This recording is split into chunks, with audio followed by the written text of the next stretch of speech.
नमस्कार, आदाब। मैं अनूप सोनी क्राइम पेट्रोल सतर्क के ब्लैक हेडलाइंस अध्याय के आज के एपिसोड में आप सबका स्वागत करता हूं।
कमलेश जी, हमें तो लगा था इस बार आप एएसआई बन ही जाएंगे, लेकिन प्रमोशन मिल गया किसी और।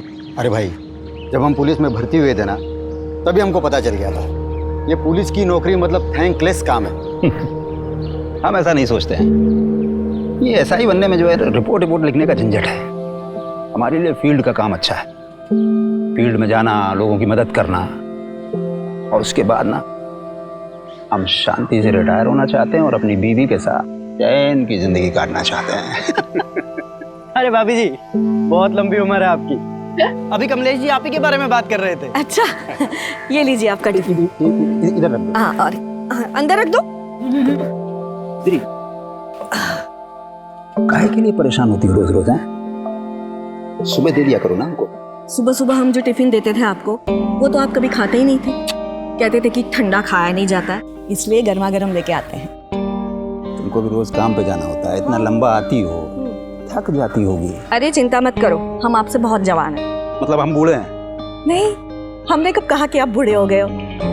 आप तो हमारे गब्बर है। हम चलते हैं, तुरंत खा लीजिएगा। जी मैम। आप भी। अबे मियाँ बीवी की बातें सुनना अच्छी बात नहीं होती। आओ खाना खाते हैं। कमलेश जी, आप हो किस्मत वाले जो आपको इतना प्यार करने वाली पत्नी मिली। बेटा ट्रिक होती है, बीवी के लिए कभी कभी गिफ्ट लाया करो और बाहर ले जाया करो घुमाने के लिए। क्या मजाक मस्ती चलिए, चलने की तैयारी करो। कहाँ चलना है मनीष? मनीष सर, भूल गया? प्रमोशन हो गया है मेरा। जी सर। देख क्या रहे हो, मर्डर केस है। चलो। और चलो चलो चलो।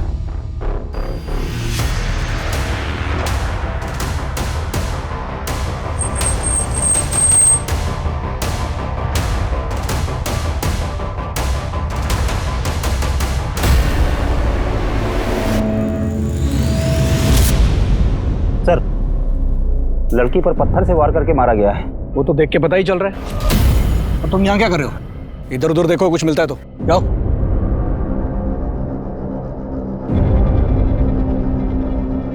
लगता है सर रेप भी हुआ है। वो तो पता चल ही रहा है, कपड़े फटे हुए हैं इसके। जी सर, मैं इधर देखता हूँ कुछ और। सर, आसपास कुछ भी काम का नहीं मिला है सर। सर जारी रखो और लड़की की पहचान जल्द से जल्द करने की कोशिश करो। सबके काम में डिसाइड करूं या फिर आपस में डिवाइड कर लोगे? हो जाएगा सर। गुड। और ये अपनी पर्सनल खर्च ना साइड में रखो, क्राइम की संजीदगी को समझो। ओके? वो लाश मिले 12 घंटे हो चुके थे, लेकिन उसकी पहचान का कोई क्लू नहीं मिला था। ये केस ऐसे रहस्यों में दबा था जो पुलिस की नींद उड़ाने वाले थे।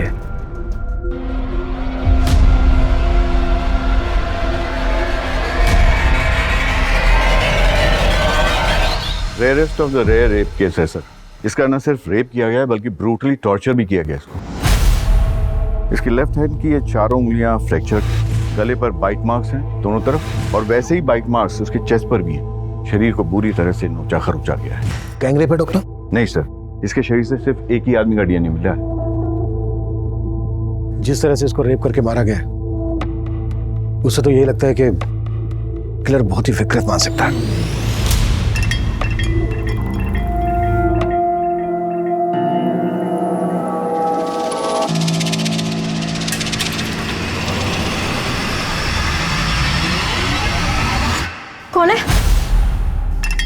डर गई क्या? हाँ? तुम पी के आए हो? अरे मैंने तो सोचा था तुम ड्यूटी पर हो गया, आज से नाइट शिफ्ट थी ना तुम्हारी। मेरे पीछे आयाशी करने से बाज नहीं आते तुम। तो तुम यही चेक करने के लिए आज रात ऑफिस ही नहीं गई? हाँ, मुझे तुम्हारी तरह जासूसी करने का कोई शौक नहीं है। अरे नाराज हो? बोला ना, पीने के बाद मुझे छुआ मत करो।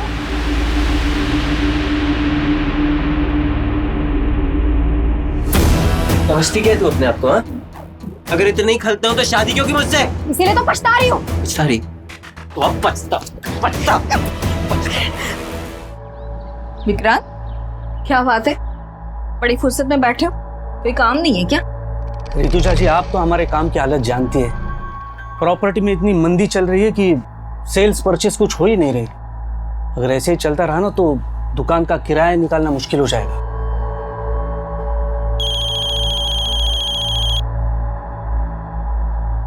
हेलो मैम, आप मेरी हेल्प करने के लिए जल्दी से आ जाइए। वो मुझे परेशान करने फिर से आ गया है। तुम रो मत, मैं आ रही हूँ।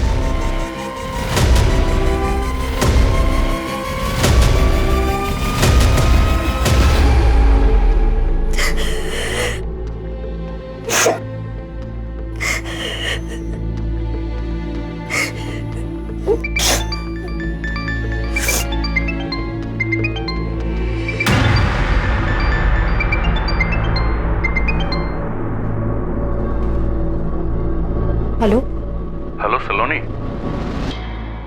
बोल क्यों नहीं रही हो? पैसों का इंतजाम नहीं हुआ क्या?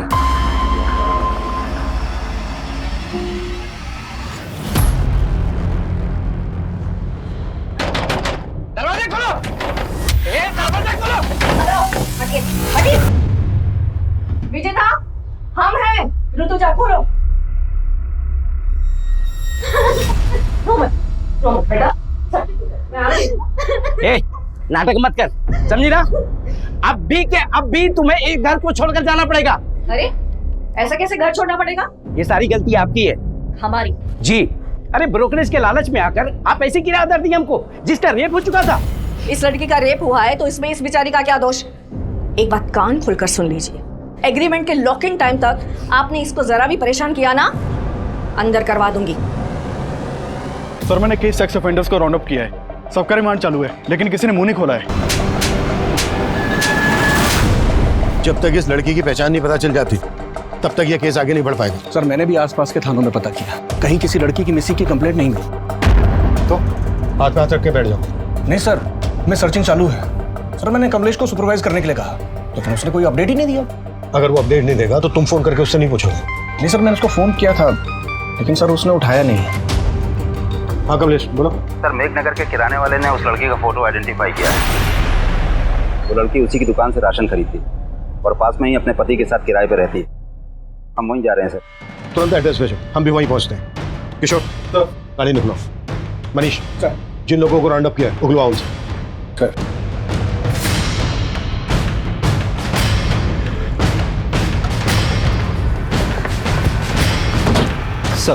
सर, लड़की का नाम आरती है।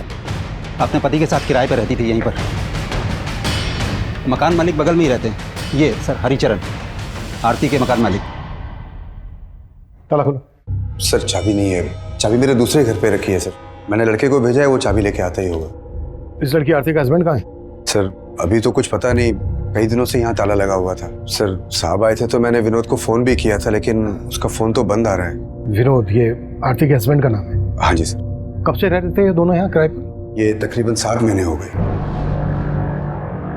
ये है हमारा सिटिंग एरिया और ये है हमारा घर। पसंद आया तुम्हें?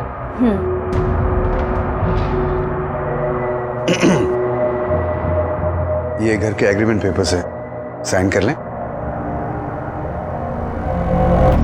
विनोद की पत्नी का इतनी बुरी तरह से रेप हुआ है, मर्डर हुआ है। विनोद गायब कहाँ है? उसका तो मुझे कोई आइडिया नहीं है सर। काम क्या करता था विनोद?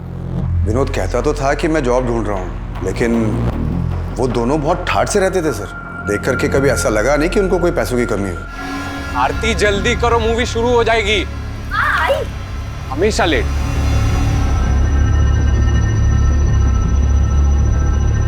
हमेशा कैब से आना जाना, कोई ना कोई फूड डिलीवरी वाला हमेशा गेट पे खड़ा दिखता था। लेकिन सर चौथे पांचवें महीने फिर उन्होंने मेरा किराया नहीं दिया, तो मैंने साफ साफ बोल दिया मेरा मकान खाली कर दो भाई। तो आरती ने एक साथ 6 महीने का किराया मुझे दे दिया। पूरे 6 महीने के। जी। ये चोट कैसे लगी आपको? विनोद से कोई झगड़ा हुआ था क्या? नहीं, वो सर मुझे पूरा यकीन है वो कुछ छुपा रही थी। क्या छुपा रही होगी? Any idea? सर अब आइडिया तो नहीं है, लेकिन उनके रिश्ते अब पहले जैसे नहीं रहे थे। रोज घर से मारपीट की आवाजें आती रहती थी। मुझे पूरा यकीन है कि विनोद आरती पे हाथ उठाने लग गया था। ये कहाँ के रहने वाले थे दोनों? सर वो एग्रीमेंट जो है मेरे पास, उसमें पूरा डिटेल एड्रेस मिल जाएगा सर उनका। एग्रीमेंट से सारी डिटेल्स ले लो, एड्रेस, दोनों के फोन नंबर। सर चाबी।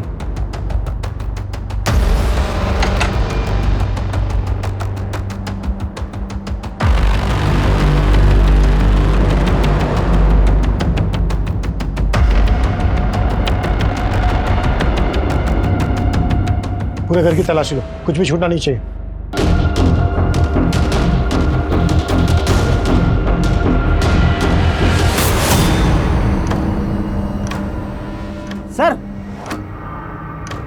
सर कहीं ऐसा तो नहीं कि आरती के पति ने उसका यहाँ पर मर्डर किया हो और फिर लाश जंगल में ले जाके डंप कर दी?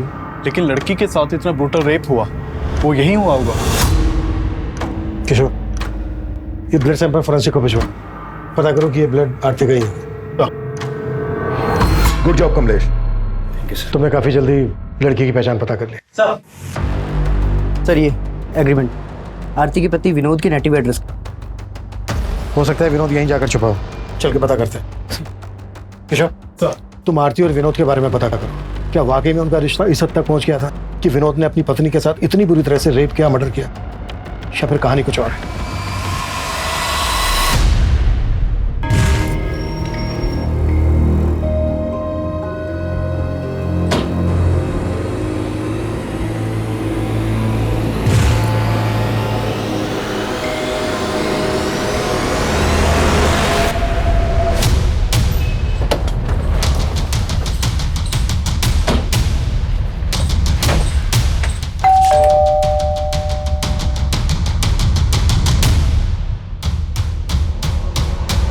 विनोद कहाँ है? हाँ विनोद, क्या लगता है तुम्हारा? वो मेरा बेटा है साहब, पर अब वो यहाँ नहीं रहता। लेकिन आप लोग यहाँ किस लिए आए हो? तुम तो ऐसे पूछ रहे हो जैसे तुम्हें कुछ मालूम नहीं है। मेघनगर में विनोद की पत्नी आरती की लाश मिली है हमें, बुरी तरह से रेप हुआ है, उसका मर्डर हुआ है, और विनोद गायब है। कहाँ छिपा है वो? साहब हमको इस बारे में कुछ नहीं मालूम, और हम तो वैसे भी 7 महीने से विनोद से नहीं मिले। असल में विनोद और आरती भाग कर शादी किए थे, और तुम इस शादी के खिलाफ थे। कहीं ऐसा तो नहीं है किसी बात का बदला लिया आरती से? नहीं साहब, मैं बता चुका हूँ आपको कि हम नहीं जानते कि आरती और विनोद कहाँ रहते थे। आरती के घर वाले कहाँ रहते हैं? क्या हमारी बेटी के साथ? किसने किया ये सब हमारी बेटी के साथ? उस विनोद के अलावा कौन होगा पापा? शक तो हमें भी विनोद पर ही है। आप लोगों को सच में नहीं मालूम था कि वो दोनों कहाँ रह रहे थे? क्या फिर आप लोग हमसे कुछ छुपा रहे हैं? हम आपसे क्या छुपाएंगे साहब, हम तो खुद पिछले 7 महीनों से बेटे का शक्ल देखने को तरस गए थे। उसने आरती को इतना बर्ग लाया था कि हमारी बेटी यहाँ से अपनी माँ के सारे गहने, रुपए, पैसे लेके उसके साथ भाग गई थी साहब। अब जब हमारी बेटी से उसका मन भर गया होगा तो उसने उसका ये हाल किया। हमें उस पर पहले से शक था साहब, वो सही आदमी नहीं था, लेकिन आरती नहीं मानी, वो हम सबको छोड़ के चली गई साहब। सर, आरती और विनोद, हम दोनों के घर वालों का भरोसा नहीं कर सकते। ऑनर किलिंग का भी एंगल हो सकता है। उससे लगता नहीं है कि आरती के घर वालों का हाथ होगा। हो सकता है विनोद के घर वाले इसमें इन्वॉल्व हो। फिर भी दोनों फैमिलीज की एक्टिविटीज पे नजर रखो और विनोद के घर वालों के फोन नंबर सर्विलेंस पे डाल दो। शायद विनोद अपने घर वालों से कांटेक्ट करने की कोशिश करें। Yes sir.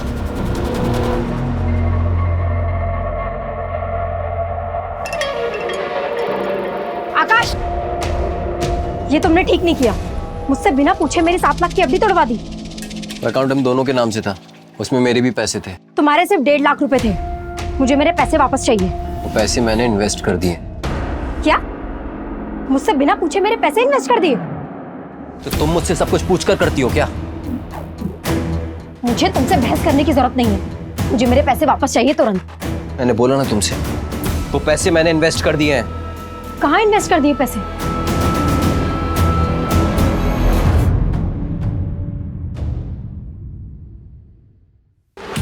सुनो, तुम जल्दी से छुप जाओ, कहीं भी जल्दी करो, छुप जाओ।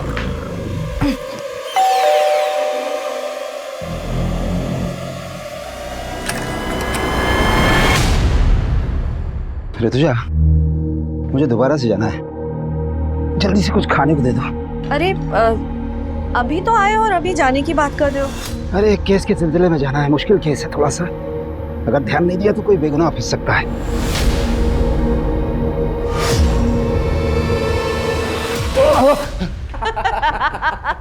देखा मम्मी, पुलिस वाले भी डरते हैं। आप डर गए ना पापा?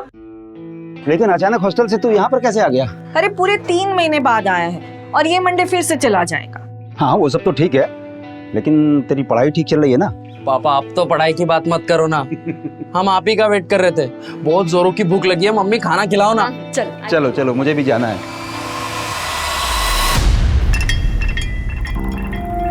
तो तुम मेरा पीछा कर रहे हो? सलोनी, तो मेरी बात सुनो सलोनी, मैंने कुछ ज्यादा ही गुस्से में बात करी।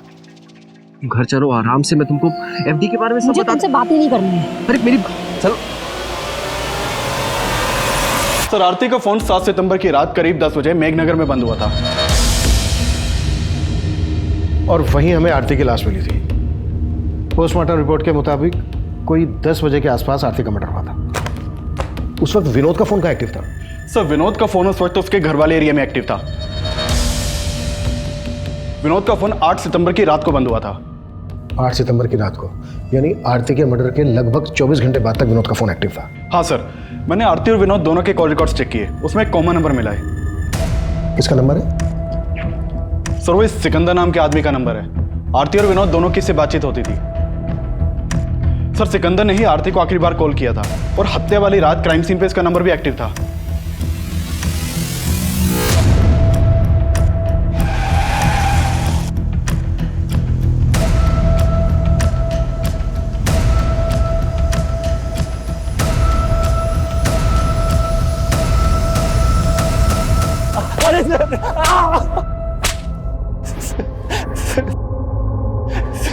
सर मैं सच कह रहा हूँ, मैंने आरती के साथ कुछ नहीं किया।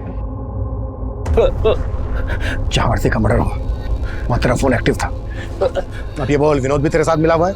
क्या तूने विनोद को गायब किया? सर, मैं विनोद से मिला हुआ नहीं हूँ और मैं भला विनोद को क्यों गायब करूंगा? लेकिन सर, जब लास्ट टाइम मुझे विनोद मिला था तो वो आरती को लेकर बहुत परेशान था। विनोद, मैंने आरती को कल रात मेघनगर क्रॉसिंग पर ड्रॉप किया था। मैं खुद हैरान हूँ कि वो अब तक घर क्यों नहीं पहुंची। तो आरती है कहाँ? वो विनोद बहुत डरा हुआ था सर, उसके माथे पर चोट भी लगी थी। कैसे लगी थी चोट? ये तो उसने बताया नहीं, शायद कुछ छुपा रहा था। लेकिन सर, लगता है कि आरती को लेकर कोई झगड़ा हुआ होगा। ये कहानी सुना के भटका रहा है हमें। सर मैं सच बता रहा हूँ, मैंने कुछ नहीं किया। विनोद और आरती इतने फोन क्यों करते थे तुझे? सर, वो विनोद मेरे गैराज में जॉब करता था। माना, विनोद तेरे गैराज में जॉब करता था इसलिए तुझे फोन करता था, पर उसकी पत्नी आरती क्यों फोन करती थी तुझे? सर, वो भी जॉब ढूंढ रही थी पर विनोद ने ही मुझे उससे मिलवाया था। सर, ये मेरी वाइफ है आरती, ये भी जॉब करना चाहती है। आपके तो बहुत सारे कॉन्टेक्ट्स हैं ना, इसको भी कहीं पे जॉब पे लगवा दीजिए ना। वो आरती के लिए जॉब ढूंढ रहा था या फिर तेरी बुरी नजर थी उस पर? क्या किया तूने उसके साथ? सर मेरा विश्वास कीजिए, मैंने आरती के साथ कुछ नहीं किया। उस रात भी वो मुझे रास्ते पर मिल गई थी। वो घर जाने के लिए ऑटो ढूंढ रही थी तो मैंने उसे मेघनगर क्रॉसिंग पर ड्रॉप किया था। आई एम सो सॉरी आरती, मैं थोड़ा जल्दी में हूँ, मुझे सीधे निकलना है, वरना तुम्हें घर तक छोड़ दूँ। इट्स ओके सर, कोई बात नहीं। बाय।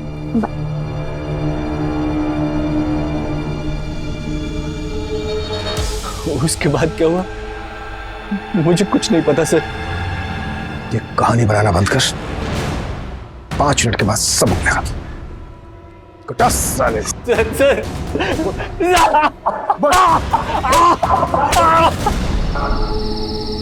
ऑटो ऑटो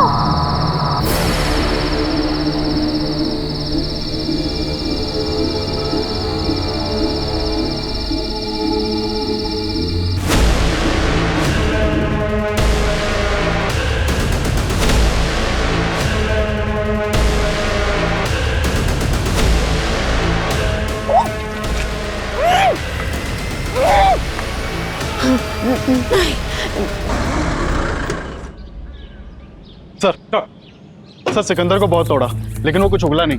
डीएनए लो। और आरती की बॉडी से जो मेरे रेपिस्ट का डीएनए मिला, मैच करो। सर विनोद पर क्या लीड है? सर उसके फादर का फोन सर्विलेंस पे, लेकिन कुछ भी सस्पिशियस नहीं मिला। हो सकता है विनोद कहाँ गायब है ये सिकंदर जानता हो। एक काम करो, सिकंदर को जाने दो और नजर रखो उस पर। सर। मनीष सर, सिकंदर बोल रहा था कि जब विनोद उसके पास आरती को पूछने आया था तो विनोद के सर पे चोट लगी थी। आरती के घर से जो हमें ब्लड मिला है चेक किया, आरती का ही है। सर वो कमलेश देख। सर मैं देख। बेटर। सर ब्लड की फॉरेंसिक रिपोर्ट आ गई है। आरती के घर जो खून के धब्बे मिले थे वो आरती के ब्लड ग्रुप से मैच नहीं कर रहे थे। विनोद पर क्या रिपोर्ट है? सर विनोद की तो कोई लीड नहीं मिली, लेकिन मैंने आरती के घर वालों की एक्टिविटीज चेक की। जिस दिन आरती की हत्या हुई थी उस दिन आरती के फादर और उसका भाई, इन दोनों का फोन आरती के घर वाले एरिया में एक्टिव था। यानी कि उस दिन मेघनगर आए थे और इन्होंने हमसे झूठ बोला कि इनको मालूम नहीं था आरती और विनोद कहाँ रहते। एक टीम भेजो दोनों को उठाने के लिए। सर कंट्रोल रूम से फोन आया था, जैविकपुरा में एक और लड़की की लाश मिली है।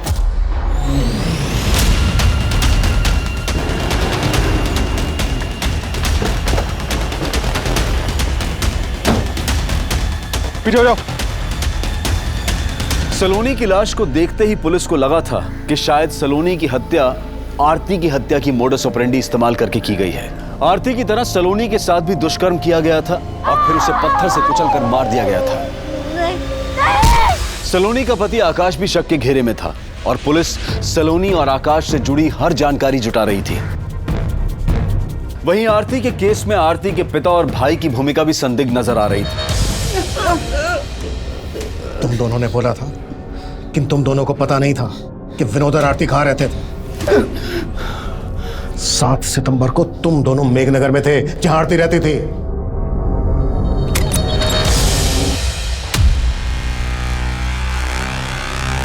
अंदर देखो। आरती, आरती। पापा अंदर भी नहीं है आरती। कहाँ है आरती? आरती नहीं है यहाँ पापा। पापा इससे जारी जोड़ेगा? मार के खत्म कर देंगे। मार देंगे। मार।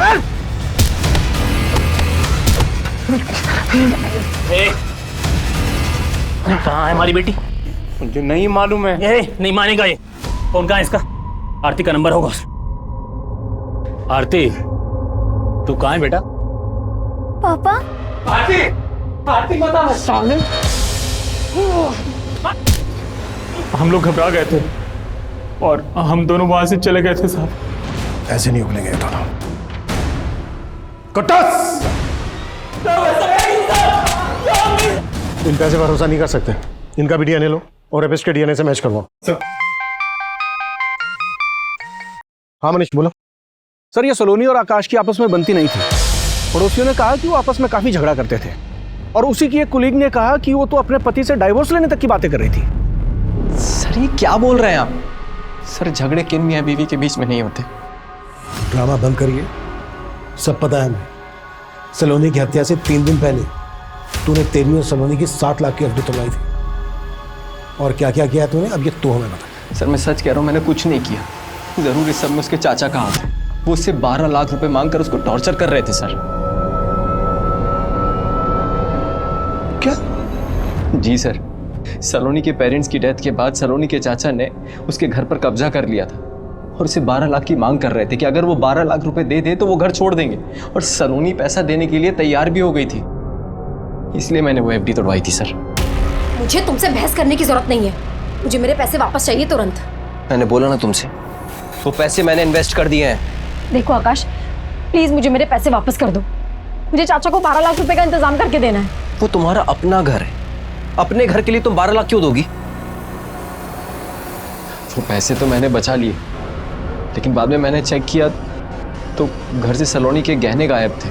घर से सलोनी के गहने गायब और ये बात तू हमें अब बता रहा है? सर मैंने कल रात में ही चेक किया था। अरे ऋतुजा जी आइए आइए। दरअसल हम आप ही के बारे में इनसे बात कर रहे थे। अच्छा हाय विष्णु। नमस्ते, बैठिए। Nice to meet you. वैसे विक्रांत भाई आपके बारे में बड़ी तारीफ कर रहे थे। अच्छा दरअसल वो अपना दफ्तरगंज वाला एरिया है ना, वहाँ की जमीन इन्हें पसंद है, खरीदना चाहते हैं। बस इनकी एक छोटी सी डिमांड है। डिमांड? जी, और वो डिमांड सिर्फ आप ही पूरी कर सकती हैं। लेकिन आपकी डिमांड क्या है?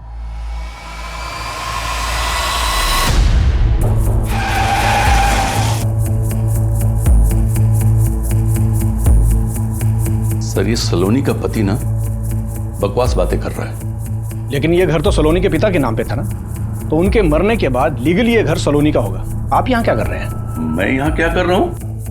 अरे हम यहाँ पे रह रहे हैं, इसका मतलब ये नहीं है कि हमने कब्जा कर लिया है। लेकिन सलोनी के ना रहने से कब्जा तो आप ही का होगा ना। सर, आपके कहने का मतलब क्या है कि हमने सलोनी का हत्या करवा दिया? ऐसा हो भी सकता है।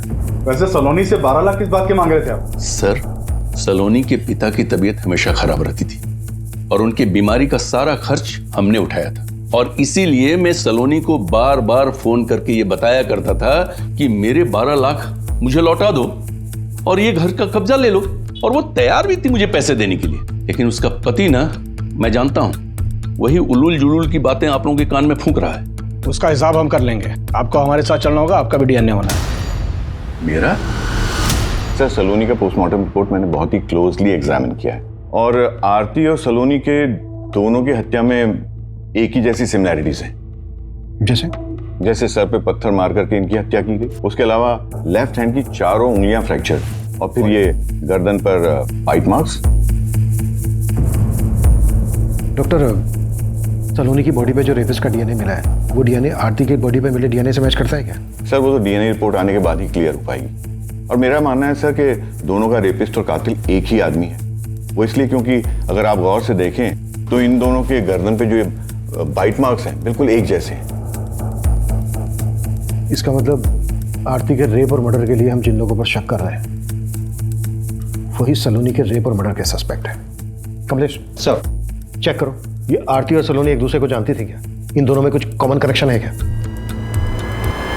काफी कोशिशों के बावजूद पुलिस को सलोनी और आरती के बीच में कोई कॉमन कनेक्शन नहीं मिल रहा था, लेकिन यह साफ लग रहा था कि इन दोनों लड़कियों के साथ दुष्कर्म करने वाला और उनकी हत्या करने वाला आदमी एक ही था। देखते ही देखते इन दोनों केसेस ने पूरे क्षेत्र में हड़कंप मचा दिया। विमेन सेफ्टी को लेकर पुलिस पर सवाल उठने लगे, और इसी दौरान कुछ ऐसा हुआ जिसने पुलिस को फिर से हैरान कर दिया। कमलेश, कहां था तू? ये टाइम है आने का? रो क्यों रहा है? मनीष, क्या हुआ? ऋतुजा का कुछ पता नहीं चल रहा है यार। हमारी पत्नी कल रात से गायब कैसे? कमलेश, कुछ मालूम नहीं चल रहा है सर। रोज की तरह रात को घर पहुंचा तो ऋतुजा घर पर नहीं थी सर। नॉर्मली 6-7 बजे तक घर पहुंच जाती है।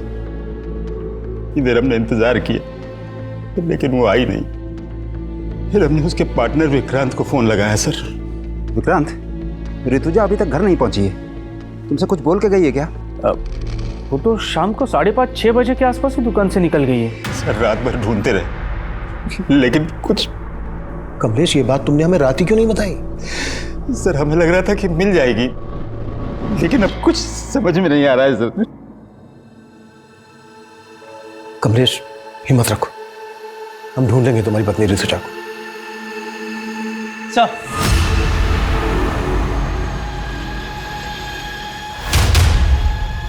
हामिद बोलो। हाँ सर, वो आरती के पति विनोद का फोन कानपुर में ऑन हुआ था। कानपुर पुलिस से कांटेक्ट करो, इसकी अपडेट दो, शायद वहां से हमें कोई लीड मिल जाए। सर,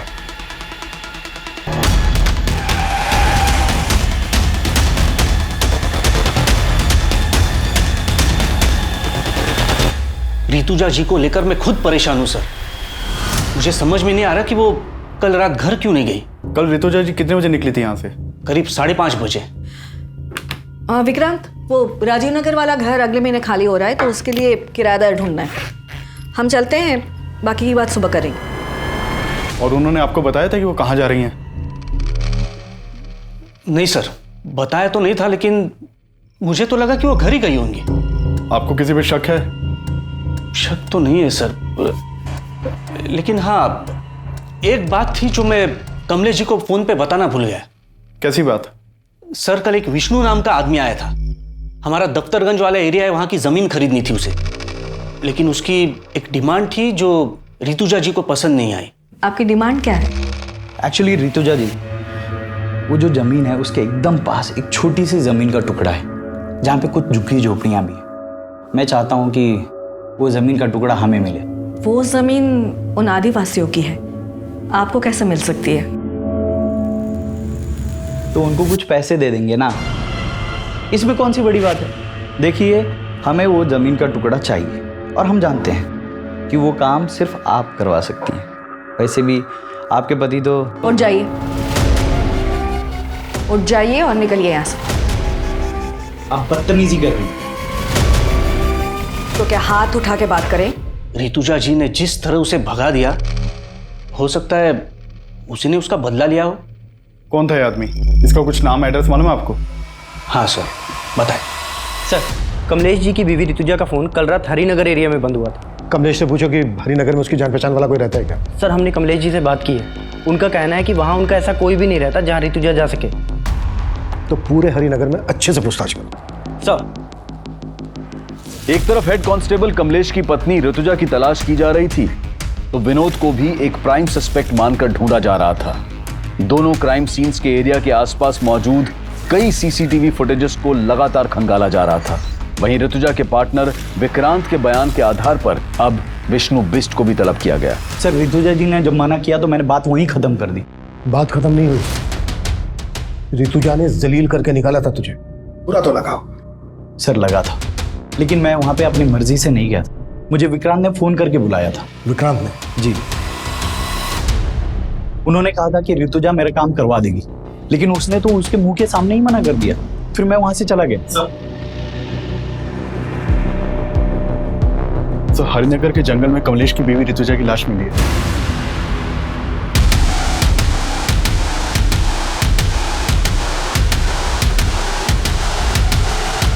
पीछे।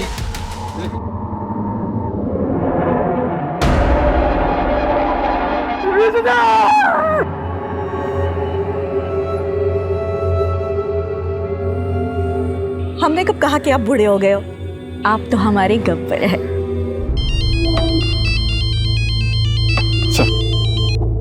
हेलो,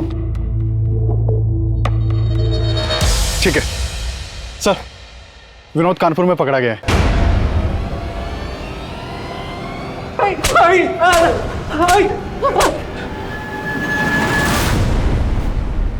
सर, मैं आरती से बहुत प्यार करता था। मैंने कुछ नहीं किया है। फिर भागा क्यों था? सर, मैं डर गया था।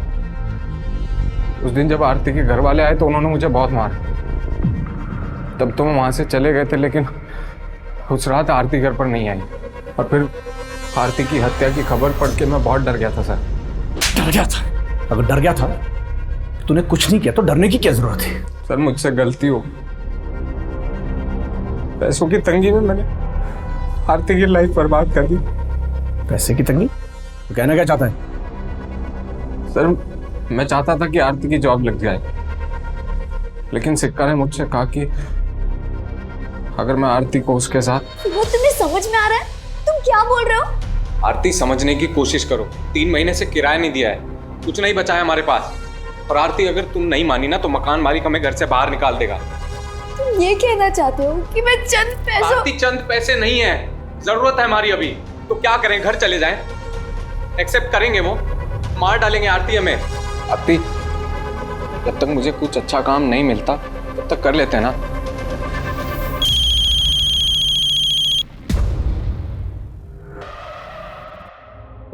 हेलो आरती, तू कहाँ है बेटा? पापा। आरती, आरती बता साले।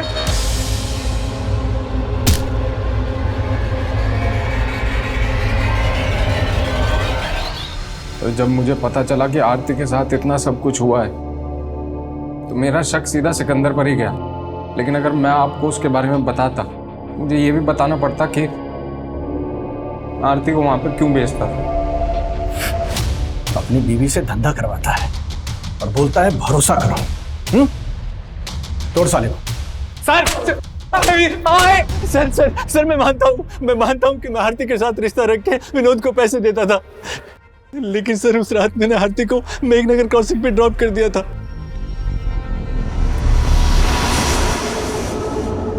उसके बाद आरती के साथ क्या हुआ मुझे सच में कुछ नहीं मालूम सर। आरती के अलावा और किन किन लड़कियों के साथ रिश्ता है तुम्हारा? बहुत सी लड़कियों के साथ, लेकिन सर मैंने किसी को मारा नहीं सच। ये सलोनी है, इसके साथ भी तुम्हारा रिश्ता था? नहीं सर, मैं इसे नहीं जानता। कमलेश, तुम्हें विक्रांत पर शक नहीं है? नहीं सर, ऋतुजा ने कभी विक्रांत के बारे में ऐसा कुछ बताया नहीं। विष्णु ने हमें बताया कि उसने विक्रांत के कहने पर ही दफ्तरगंज की ट्रैवल एरिया वाली जमीन खाली करवा के खरीदने की डिमांड रखी थी। हो सकता है ऋतुजा का मना करना विक्रांत को बुरा लगा हो और विक्रांत ने ही ऋतुजा का रेप और मर्डर किया हो, बाकी दोनों मर्डर्स का एमओ इस्तेमाल कर। हमारी तो कुछ समझ में नहीं आ रहा है सर।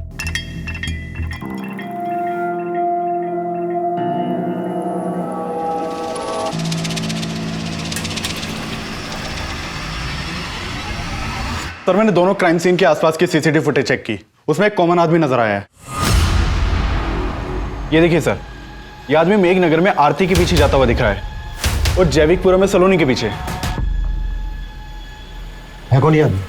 सर खबरियों से पता लगवाया मैंने, ये एक चरसी है, नशे के लिए चोरी लूट करता है, हमने इसे उठवा लिया है।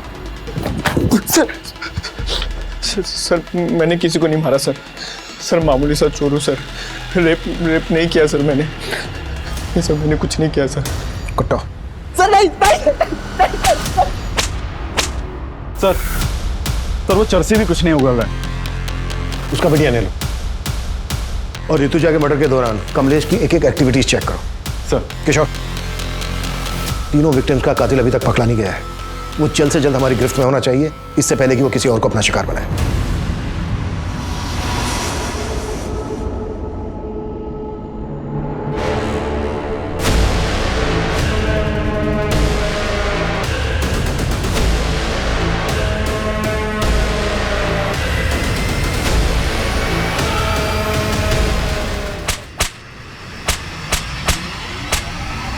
सर वो दोनों लड़के को सर मैंने ही मारा है सर।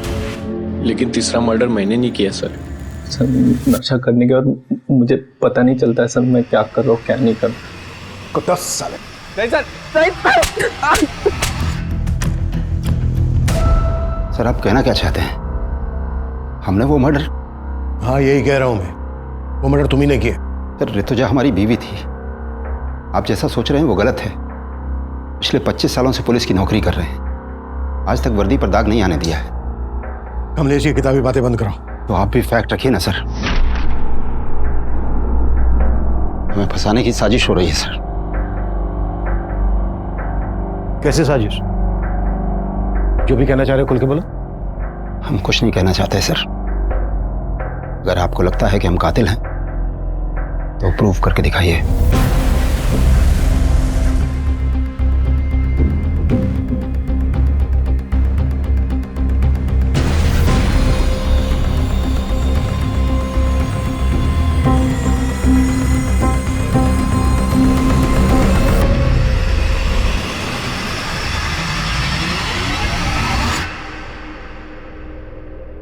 हेलो डॉक्टर, ऋतुजा की पोस्टमार्टम रिपोर्ट का क्या स्टेटस है?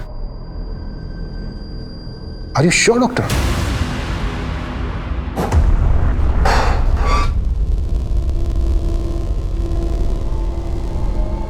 सर क्या है ये सब?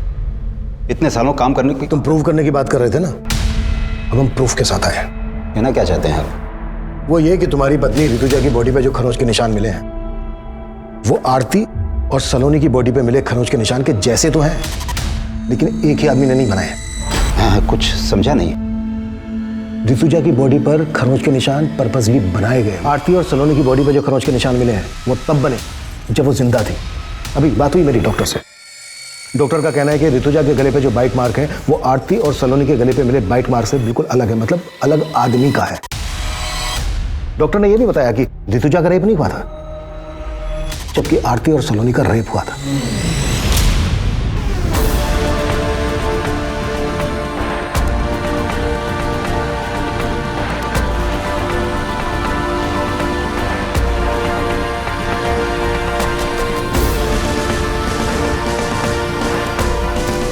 आरती और सलोनी के केस का एमओ ऋतुजा के मर्डर करने के लिए इस्तेमाल किया गया है। अब सवाल यह बनता है कि आरती और सलोनी के केस के एमओ की बारीकी हमारी टीम और पोस्टमार्टम डॉक्टर के अलावा किसी और को तो मालूम नहीं। हमने ना ही किसी अखबार में दिया, ना ही सोशल साइट पर। यह एमओ कुछ ज्यादा ही परफेक्टली इस्तेमाल किया गया, इसलिए हमें तुम पर शक हुआ। और हमने जब तुम्हारे घर पे नजर रखी तो हमें कलसी नाम की लड़की के बारे में पता चला। रिश्तेदार है ना तुम्हारी। हमने कलसी और तुम्हारे बेटे सनंत दोनों को उठवा लिया। सर, हम और सारंत एक दूसरे को बचपन से जानते हैं। हम अपनी सारी प्रॉब्लम्स हमेशा सारंत के साथ ही शेयर करते थे और हमें पता ही नहीं चला कि हम कब एक दूसरे के करीब आ गए। तुम दोनों तो कजन हो ना, फिर भी। सर, हमसे एक बार भूल हो गई थी। हमने सोचा दोबारा ऐसा नहीं करेंगे, लेकिन ऐसा नहीं हो पाया सर। मैं उस वीकेंड पे हॉस्टल से सीधा घर पे आया था और मम्मी पापा की एब्सेंस में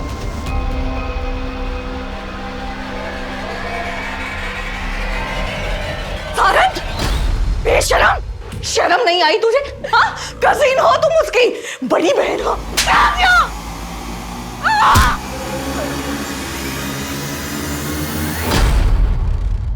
हम डर गए थे सर, और पापा को बताने के अलावा हमारे पास और कोई चारा नहीं था। हमने पापा को कॉल किया सर। हेलो पापा। क्या हुआ मम्मी को? पापा, मम्मी। ऋतुजा, क्या हुआ है? सच सच बताओ क्या हुआ है? दोनों लोग तुम सच सच बताओ क्या हुआ है? क्या हुआ है? मुझे माफ कर दो पापा। सर, हम अपने बेटे को बचाना नहीं चाहते थे, लेकिन उसको गिड़गिड़ाते देख हमारा मन पसीज गया। सोचा कि ऋतुजा को तो खो ही चुका हूं, और अब बेटे। हम मानते हैं कि हम अपने फर्ज से डगमगा गए थे, पर हम बेबस थे साहब। आरती और सलोनी वो बेबस पीड़िताएं थीं जिनके अपनों ने कभी उनका साथ नहीं दिया। लेकिन कमलेश जिस बेबसी से लड़ रहा था, उस बेबसी में शायद कोई भी अपने फर्ज से डगमगा सकता था। लेकिन ऐसी स्थिति में जब सही और गलत का तराजू हमें ऐसे असमंजस में डाल रहा हो, तो हमारे फैसले का पलड़ा सच और सही की तरफ झुकना चाहिए। क्योंकि झूठ और गलत को जितना भी छिपाने की कोशिश की जाए, वो एक ना एक दिन सामने आ ही जाएगा। देखते हैं हमारे आज के एपिसोड की दूसरी कहानी। देश को आजाद हुए 73 साल हो गए, लेकिन फिर भी रोज सुबह अखबारों में महिलाओं से जुड़े अपराध की डरावनी और चौंकाने वाली खबरें पढ़ने को मिलती हैं। लड़कियां अपने हक, अपनी आजादी की लड़ाई देश की आजादी के बाद भी लड़ रही हैं। जैसे जंगल में अपने शिकार को दबोचने के लिए जंगली जानवर उसके पीछे भागते हैं, कुछ वैसा ही दृश्य था यहाँ। आखिर कौन थी ये लड़की और कौन थे वो लोग, और क्यों उन्होंने इस लड़की को इतनी बेरहम मौत दी? इसके पीछे का सच और हमारे समाज की मानसिकता को समझने के लिए हमें 2 साल पीछे जाना होगा। ये कहानी है 2 बहनों की, प्रिया और चित्रा।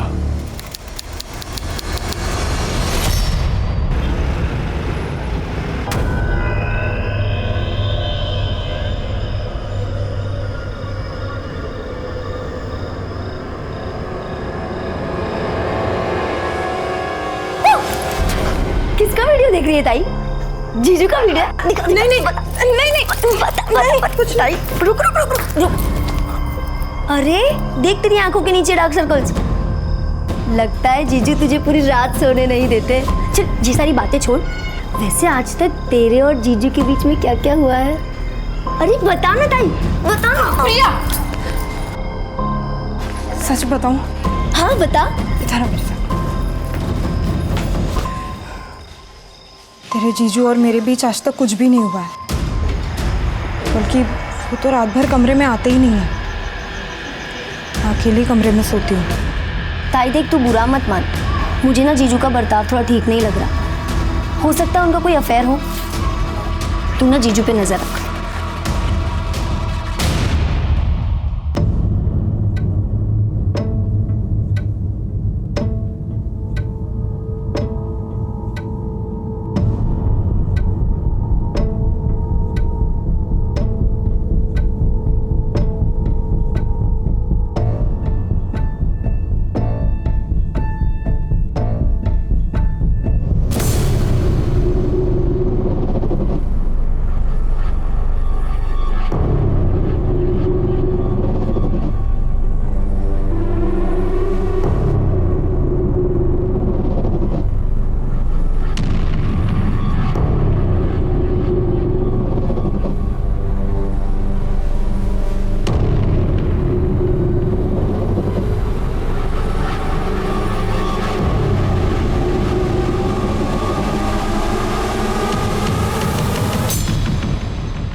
किसने कहा दबाने के लिए?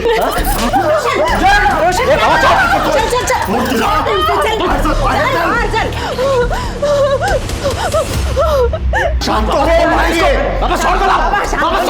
शांत हो आता सांग काय झालंय क्यों मार रहा था बहू को बाबा तुम्ही मध्ये पडू नका ये हमारे पति पत्नी के बीच की बात है रोशन मैंने कहा था ना आपसे उस लड़की में जरूर कुछ खोट है। जब चाहो मंदिर में बैठी रहती है, बड़बड़ाती रहती है, उसके आस पड़ोस के लोग भी उसके बारे में अच्छी बातें नहीं करते हैं। उसको कैसे आपने पसंद किया देवत जाने बाबा। रुक्मिणी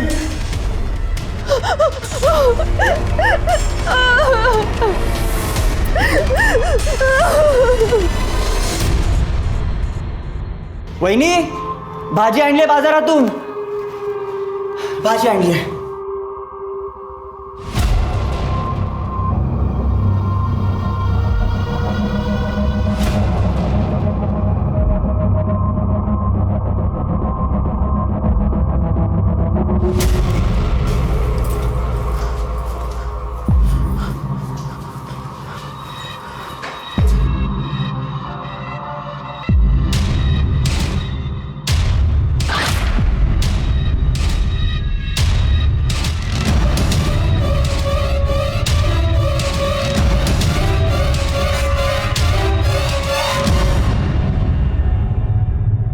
तुला काय वाटलं तू यहाँ कुछ भी करेगी और हम देखते रहेंगे? सच सच बता क्या कर रही थी, वरना पूरे गांव को बता दूंगी मैं। हमारे यहाँ चुड़ैल को जला देते हैं। ठीक है, जला दीजिए मुझे। आपको क्या लगता है अगर आप पूरे गांव को बता देंगी तो मैं नहीं बता सकती कि आपका बेटा रात को उस कमरे में क्या करता है?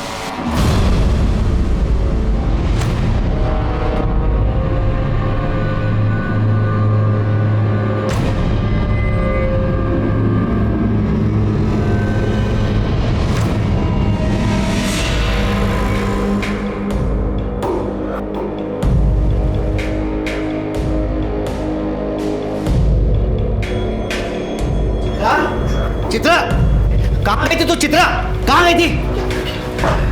शमशान में। तुझे अगर किसी ने ऐसा देख लिया ना तो लोग क्या कहेंगे? कल इसके ससुराल वाले इसे ले जाने आएंगे तब क्या करेंगे हम लोग? बाबा मैं कहीं नहीं जाऊंगी, नहीं रहूंगी। बेटा मेरी बात सुन, आइक वहां से बेटा। किसी को नहीं छोड़ूंगी, सबको सबक सिखाऊंगी। क्या कर रहे हो आप? मगज पसंद बोल तो तुझे कलत देगा। तेरी शादी में कितना खर्चा हुआ मालूम है तुझे? दहेज में कितना पैसा दिया मालूम है तुझे को? मेरे सर पर कितना कर्जा हुआ है, कम से कम इस बात का तो लिहाज कर। सुन, प्रिया की शादी होनी है, अगर तू ऐसा करेंगे तो उसकी शादी कैसे हो पाएगी? आप दोनों समझ क्यों नहीं रहे हो? नहीं जाना मुझे वहां। वो रोशन बिल्कुल अच्छा लड़का नहीं है, मैं खुश नहीं हूँ वहां, मैं नहीं जाऊंगी। चित्रा, चित्रा आओ, वो कृष्णा जी और रुक्मिणी जी को बुला लो। हो आता तेच केलं पाहिजे, कारण चित्रा काय ऐकत नाही आपलं।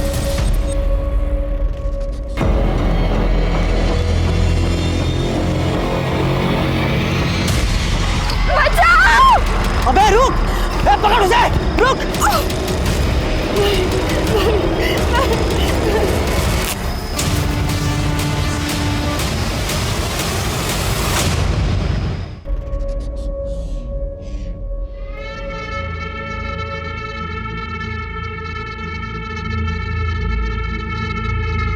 चित्रा बेटी, चित्रा बेटी मेरी बात सुनो, अब गुस्सा छोड़ दो। छोड़ दो मुझे, छूना नहीं। क्या हुआ चित्रा बेटा, सुनो बेटा। छोड़ो मुझे। क्या कर रही हो तुम? क्या कर रही हो तुम? चित्रा, ये क्या है ये?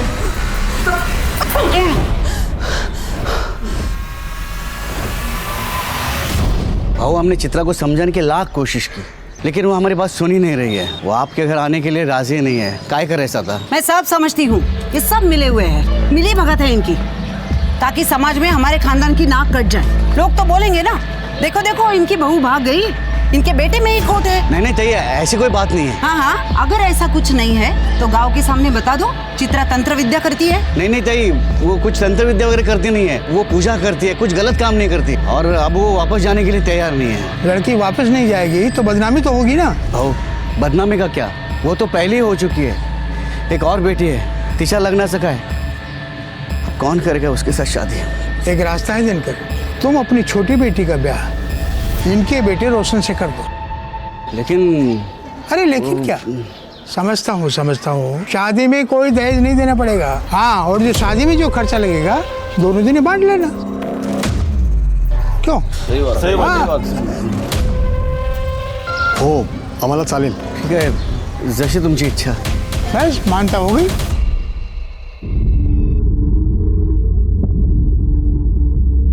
प्रिया, तू सच में रोशन से शादी करने जा रही है? प्रिया मेरी बात सुन, रोशन अच्छा लड़का नहीं है, तू वहां खुश नहीं रहेगी. वो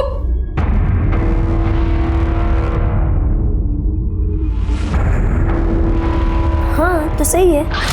प्रिया, तूने उसकी बात नहीं सुनी ना, तो वो तुझे मारेगा, गाली देगा. ताई, मैंने तय कर लिया है कि मैं रोशन से ही शादी करूँ.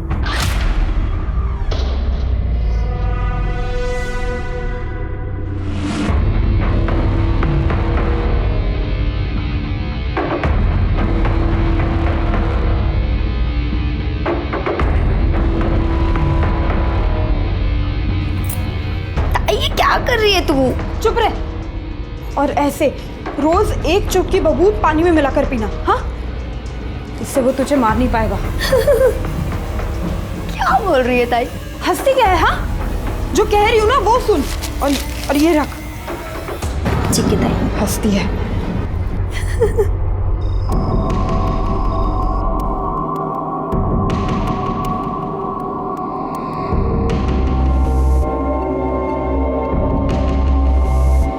तुम्हारी बहन ने तुम्हें मेरे बारे में तो सब कुछ बता ही दिया होगा, और अगर नहीं बताया तो सुन लो. रात को जब तुम इस कमरे में सोने आओगी तो उसके बाद तुम इस कमरे से बाहर नहीं निकलोगी. सुबह तक तुम कुछ देखोगी या तुम कुछ सुनोगी, और अगर ये सब कुछ तुम ठीक तरीके से करती हो तो तुम्हें कोई परेशानी नहीं होगी. ये वादा है मेरा.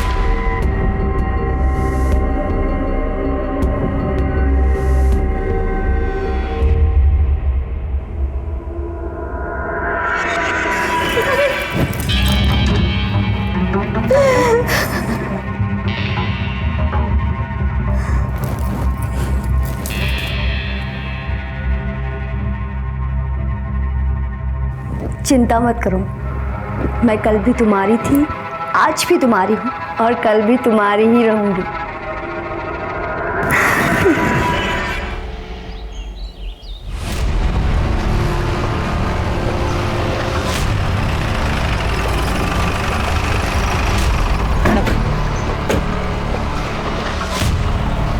हटिए आप लोग, चलिए हटिए, चलिए चलिए दूर चलिए, चलिए साइड होइए, सबको पीछे करो. 23-24 साल की लगती है मैडम. बॉडी को आधा जलाया गया है, हो सकता है कि रेप भी किया गया. फिर इसे पूरी तरह से क्यों नहीं जलाया, या फिर आइडेंटिटी छुपाने की कोशिश की है? किसी ने कुछ देखा है? नहीं मैडम.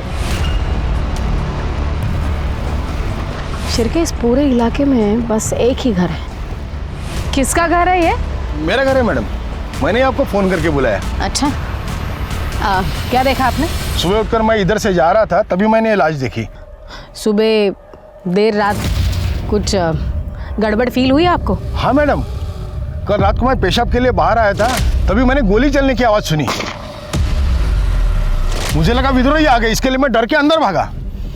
मतलब ये विद्रोहियों का काम है? नहीं, मुझे नहीं लगता है विद्रोहियों का काम है. अगर विद्रोही इस लड़की के साथ कुछ गलत करते तो इस तरह से बॉडी आधी जलाकर नहीं छोड़ देते. इसकी आइडेंटिटी छुपाने की कोशिश नहीं करते. ये किसी और का काम है.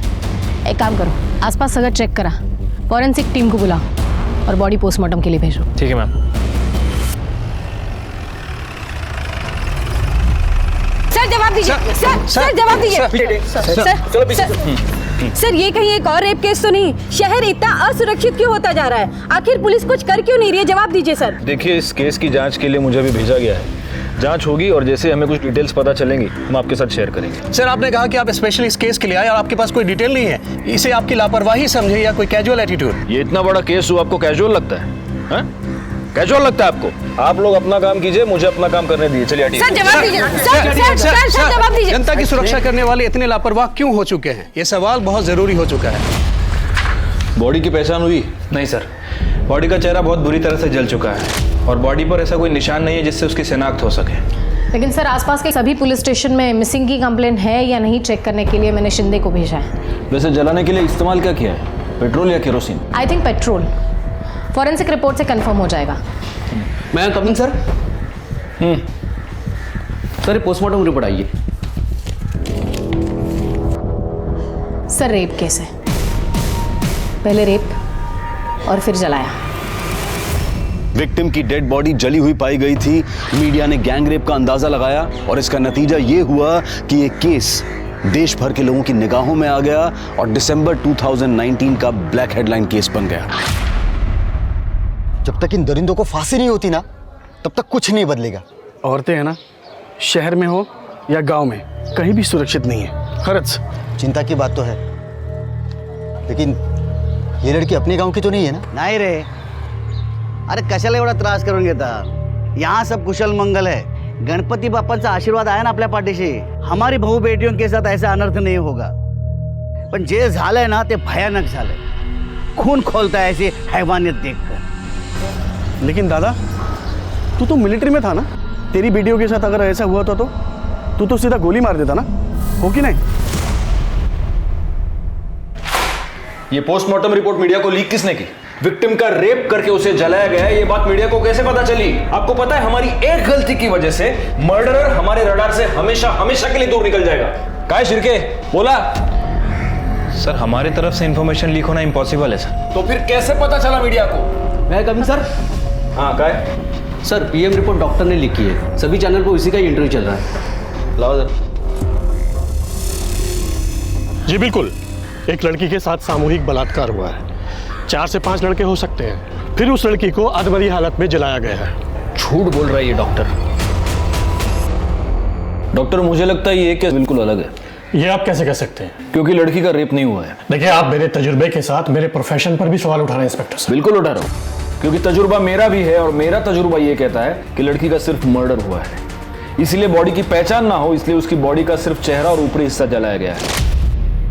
अगर रेप हुआ होता तो पूरी की पूरी लाश जलाई जाती, रेप का सबूत मिटाने के लिए। दूसरी बात, अगर लड़की को जिंदा जलाया जाता तो लड़की शोर मचाती, चीखती, उसकी आवाज कोई सुनता, लेकिन किसी ने उसकी आवाज नहीं सुनी। इसका मतलब लड़की को पहले मारा गया और फिर जलाया गया। ये आपकी बनाई हुई कहानी है। शिर्के, बॉडी को इस हॉस्पिटल से दूसरे हॉस्पिटल शिफ्ट करो, दोबारा पीएम रिपोर्ट करेंगे। लेकिन आप ये कैसे कर सकते हैं? मैं बिल्कुल कर सकता हूं। बस आप दुआ कीजिए कि आपकी रिपोर्ट इस दूसरी रिपोर्ट के साथ मैच हो, वरना आपको पता चल ही जाएगा कि मैं क्या क्या कर सकता हूं। चला शिर्के। पुलिस पर मीडिया और डिपार्टमेंट के सीनियर्स दोनों का प्रेशर बढ़ने लगा। पुलिस ने पूरे नागपुर शहर में तहकीकात की, हिस्ट्री शीटर्स, रोड रोमियोज को गिरफ्तार किया, लेकिन कोई कामयाबी हाथ नहीं लगी। जिन लड़कियों की मिसिंग कंप्लेंट दर्ज हुई थी, उनके घर वालों को बुलाकर शिनाख्त करवाई गई, पर किसी ने कोई पहचान नहीं दिखाई। आखिर कौन थी ये लड़की और क्या इस अनजान लड़की की मिसिंग कंप्लेंट दर्ज भी हुई थी? पुलिस ने अपने प्रयासों में कोई कमी नहीं छोड़ी और आखिरकार उन्हें इस केस से जुड़ा पहला क्लू मिला। इंस्पेक्टर साहब, हमारे जो पड़ोसी है ना, उनकी बहू बहुत दिन से गायब है और वो जो लोग हैं उसे ढूंढने की कोशिश भी नहीं कर रहे हैं, ना कि उसके मायके के लोगों को कुछ बता रहे हैं। क्या नाम है लड़की का? प्रिया। और पति का? रोशन वाघमारे।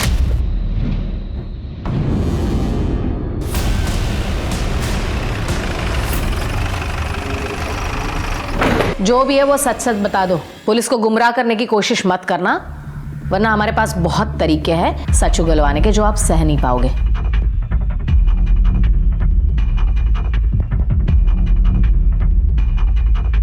किसके लिए? जी मैडम, वो आपके लिए।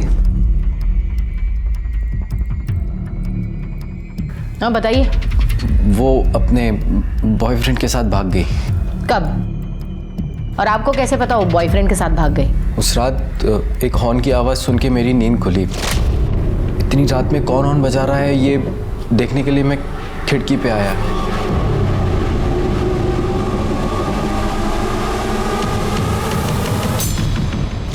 एक मिनट, आपकी बीवी और आप एक कमरे में एक दूसरे के आजू बाजू में सोए थे और आपको पता ही नहीं वो भाग गई?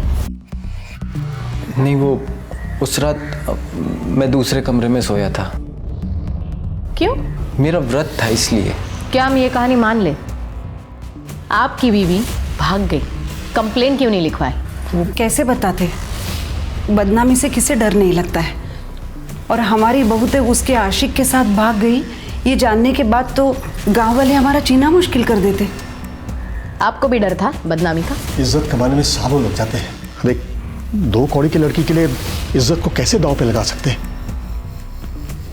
ये बताइए उसके बॉयफ्रेंड का नाम क्या है? उसका नाम शायद नवीन था। शिरके प्रिया की मोबाइल सर्विलेंस पे लगा दो, उसकी कॉल डिटेल्स निकलवाओ, पता करो वो सबसे ज़्यादा किससे बात करती है। एक बार उसके बॉयफ्रेंड का पता चलेगा तो उस तक पहुंचना आसान होगा।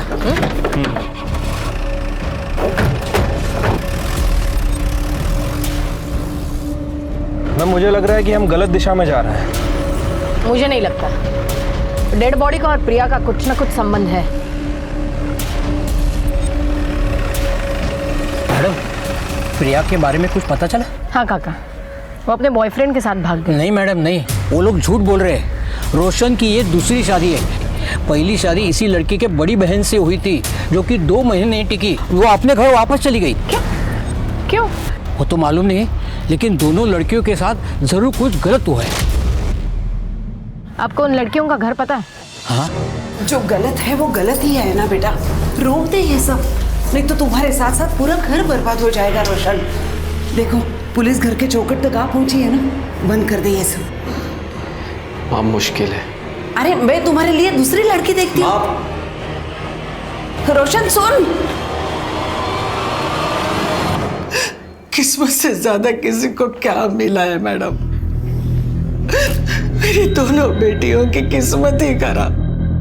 ये सब उस रोशन की वजह से ही हुआ है। उसने और उसके परिवार ने मिलकर मेरी दोनों बेटियों की जिंदगी बर्बाद कर दी। मैडम मुझे ये बताइए, आपकी बेटी प्रिया, उसने भागने से पहले आपसे बात की थी? प्रिया?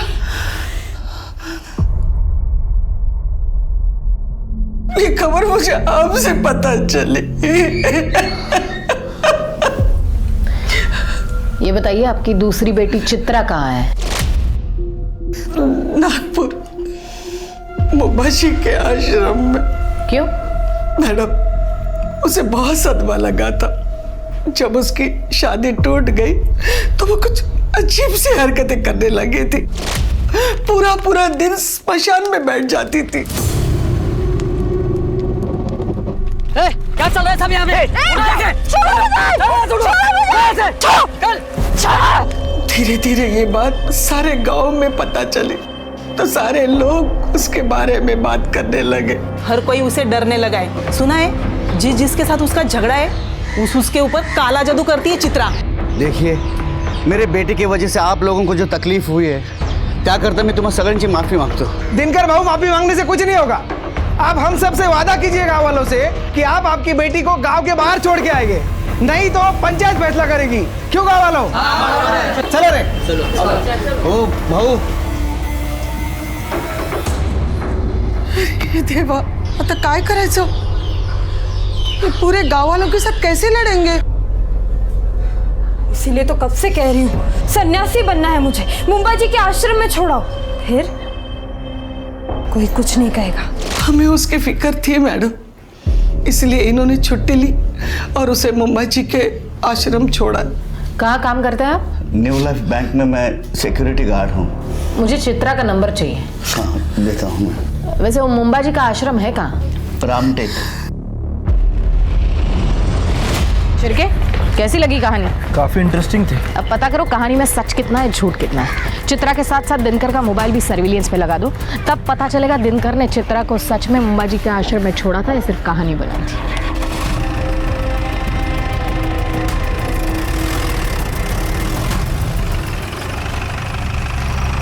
Good morning sir. Good morning. 2 PM report आ गई है। आपने सही कहा था, लड़की का रेप नहीं हुआ है सर। पहले उसे गोली मारी गई, फिर उसे जलाया गया। मैं जानता था। चित्रा और प्रिया के मोबाइल का क्या हुआ? सर दोनों के फोन अभी तक स्विच ऑफ है। इनफैक्ट दोनों के फोन नागपुर में ही स्विच ऑफ हुए थे। इसका मतलब चित्रा भी आश्रम में नहीं है। और दिनकर की phone location? Sir mobile location के हिसाब से दिनकर ने ही चित्रा को मुंबा जी के आश्रम में छोड़ा था। सर एक्चुअली PM रिपोर्ट में और एक चौंका देने वाली बात है। क्या? विक्टिम के बॉडी में मेल्टेड बुलेट मिली है sir. Melted bullet? Yes. Dinkar bank का सिक्योरिटी गार्ड है, उसके पास राइफल तो होगा ही। ये दिनकर और रुक्मिणी जरूर हमसे कुछ छुपा रहे हैं। एक ही घर की 2 लड़कियां गायब होती हैं और ना मायके वालों को कुछ पड़ी है ना ससुराल वालों को। कहीं ये लाश इन दोनों बहनों में से किसी एक की तो नहीं है? लेकिन अगर हम सही दिशा में जा रहे हैं तो ये दोनों बहनें नागपुर से इतनी दूर मर्डर स्पॉट पर उस खेत में क्या करने गई थी? नहीं, कुछ तो है जो हमसे छूट रहा है। एक काम करो, दिनकर और सावित्री का डीएनए इस लाश के साथ मैच करो। इन दो बहनों में से किसी एक का मिलना हमारे लिए बहुत जरूरी है। और शिर्के, तुम मुंबाजी आश्रम हो सकता है वहां कुछ लीड मिल जाए। ठीक है सर।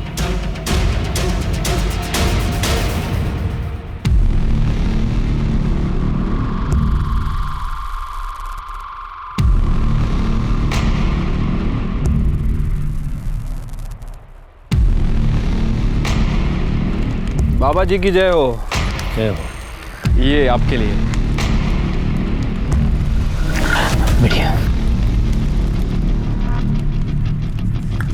बाबा जी, हम चित्रा के मामा मामी हैं। चित्रा अक्सर यहाँ पे आती थी, आपको तो पता ही होगा। बहुत होनहार छात्र थी हमारी। उसे हमेशा कुछ न कुछ नया सीखने की चाहत थी। बहुत मानती थी मुझे। उसे तांत्रिक विद्या सीखनी थी, इसलिए यहाँ आई थी। अच्छा, तो अभी चित्रा कहाँ पे है बाबा जी? पता नहीं बेटा। आप यहाँ आने जाने वाले लोगों का रिकॉर्ड तो रखते ही होंगे बाबा जी। बेटा, ये भगवान का घर है। यहाँ हर कोई अपनी मर्जी से आता है, अपनी मर्जी से चला जाता है। हाँ, वो बात तो है। आपने कहा कि वो आपकी होनहार छात्रा थी, तो फिर उसने आपको तो बताया होगा कि वो कहाँ गई है या फिर कहाँ जा सकती है। आप उसकी बहन से पूछ लीजिए, वो उसके पास रहेगी। तो बाबा जी, प्रिया भी यहाँ आती थी? हाँ, कभी कभी आती थी। अभी हाल ही में कुछ दिनों पहले आई थी। क्यों बाबा जी?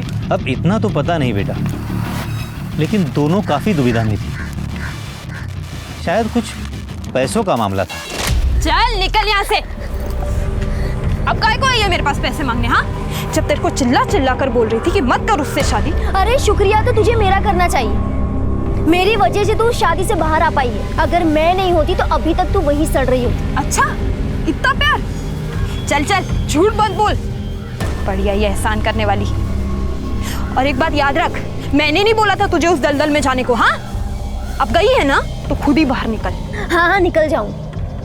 मुझे पैसे की जरूरत। मेरे पास कहाँ है पैसे? ठीक है, तू बाबा को फोन लगा और बोल तेरे हिस्से के जो पैसे है ना वो मुझे दे दे। तू जानती नहीं है दीदी, नवीन को पाने के लिए मैंने उस घटिया रोशन से शादी की है। मतलब समझ रही मैं क्या क्या कर सकती। चल ला, पैसे निकाल। की दे रही है मुझे? जा, नहीं देती पैसे। जो करना है कर ले, चल जा। दोनों बहनें गायब थी। दोनों में पैसों की वजह से अनबन हो चुकी थी। क्या ये कारण था उन दोनों में से किसी एक के कत्ल का, या फिर कारण कुछ और था जहां पुलिस अभी तक पहुंच नहीं पाई थी? सावित्री और दिनकर की डीएनए रिपोर्ट से यह साबित हो चुका था कि कत्ल चित्रा या प्रिया में से किसी एक का हुआ था, लेकिन किसका? और आखिर इसके पीछे की वजह क्या थी? मेरे बच्चे। दूसरी रिपोर्ट से यह साबित हो गया था कि लड़की का बलात्कार नहीं हुआ था, और उसके शरीर में मिली मेल्टेड बुलेट ये बता रही थी कि उसकी गोली मारकर हत्या की गई थी। क्या राइफल याद है? इसी से मारा ना अपनी बेटी को? नहीं मैडम, भला मैं क्यों मारूंगा अपने बेटी को? क्या वजह हो सकती है? अगर तुमने चित्रा को मारा है तो वजह यह है कि तुम उससे तंग आ गए थे, क्योंकि चित्रा अपनी शादी तोड़कर तुम्हारे पास वापस आ गई थी, तुम्हारी नाक कट गई थी। और अगर तुमने प्रिया को मारा है तो उसकी वजह भी हम पता लगा लेंगे। नहीं साहब, मैं सच बोल रहा हूँ, मैंने किसी को नहीं मारा है। आप यकीन कीजिए मेरा। फिर ये राइफल खाली क्यों है? साहब कैसे सांगू तुम्हाला, हमें बुलेट्स घर लाने के लिए अलाउड नहीं है, और वैसे भी ड्यूटी खत्म होते ही मैं बुलेट्स सरेंडर कर देता हूँ। अच्छा, इस कागज में साफ लिखा है कि तुमने 2 एक्स्ट्रा बुलेट्स खरीदी थी, उसका क्या? साहब वो दशहरे के दिन शस्त्र पूजा होती है ना, उस दिन मैं एक बुलेट फायर करता हूँ। पिछले साल भी दशहरे के दिन मैंने एक बुलेट फायर की थी। और दूसरी बुलेट सीधे अपनी बेटी पे फायर की है ना? नहीं साहब, वो बुलेट जो है ना, एक बुलेट वो मैं शिकार पे गया था तभी फायर की थी मैंने। झूठ बहुत अच्छा बोलता है रे तू, लेकिन बैलिस्टिक रिपोर्ट से ये पता चल जाएगा कि तूने अपनी बेटी का मर्डर किया है या नहीं। पुलिस अभी तक इस नतीजे पर नहीं पहुंची थी कि आखिर कत्ल किसका हुआ है, प्रिया का या चित्रा का। केस अंदर ही अंदर नया जाल बुन रहा था, और तभी पुलिस के हाथ इस केस की सबसे महत्वपूर्ण कड़ी लगी। प्रिया का बॉयफ्रेंड नवीन, जो अब तक फरार था।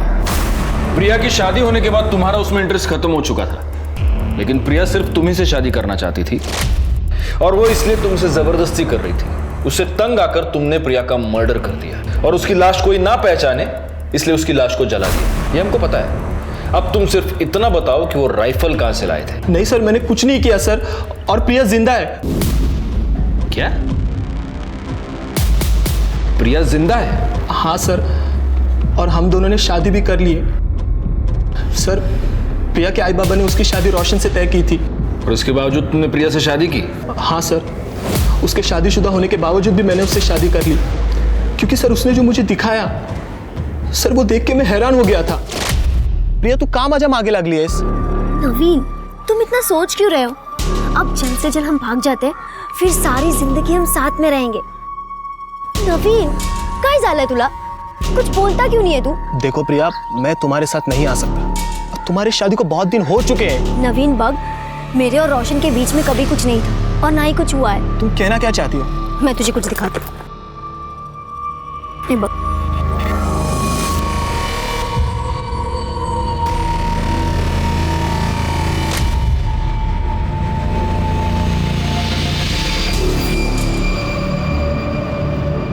तो मुझे तो रोशन और उसके बॉयफ्रेंड प्रतीक पर ही शक है। उन दोनों ने मिलकर ही खून किया होगा। हो सकता है गुप्ता मैडम, लेकिन वो राइफल कहां से आया इन दोनों के पास? अगर मर्डर वेपन के बारे में कोई सबूत हमें मिल जाए तब हमारा शक जायज है। सर, इस नवीन का क्या करना है? एक काम करो, नवीन को लेकर उसके गांव वाले घर जाओ, वहां पर प्रिया होगी, उसे कस्टडी में लेना। और एक काम करना, उस घर की तलाशी भी लेना, हो सकता है वहां हमें कोई राइफल मिल जाए।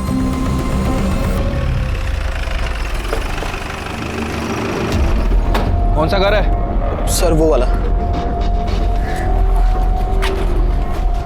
नवीन, अंदर चेक करो जरा। पुलिस। प्रिया कहाँ है? कल रात तक तो प्रिया यही थी, लेकिन वो चली गई। कहाँ चली गई? कुछ बता के तो गई होगी ना। हाँ, उसने कहा नवीन का फोन आया था और वो गई। सर, अंदर प्रिया नहीं है। मुझे लगा कि नवीन ने उसे बुलाया होगा। मतलब प्रिया के पास मोबाइल फोन है? जी। तुम्हारा फोन दो। ये फोन कस्टडी में रखो, आज नहीं तो कल प्रिया जरूर इसे फोन करेगी। प्रिया जिंदा है क्योंकि अभी अभी 4-5 घंटे पहले वो नवीन के घर से भागी है। इसका मतलब मर्डर चित्रा का हुआ है। लेकिन प्रिया ने कुछ किया ही नहीं है, तो वो भागी क्यों? हो सकता है प्रिया ने ही चित्रा का मर्डर किया हो, वजह कुछ भी हो सकती है। सर, लेकिन रोशन को चित्रा से प्रॉब्लम थी, क्योंकि उसे लड़कियों में कोई दिलचस्पी नहीं। सर, शहर में जिन लोगों के पास लाइसेंस राइफल है, ये उसकी लिस्ट है।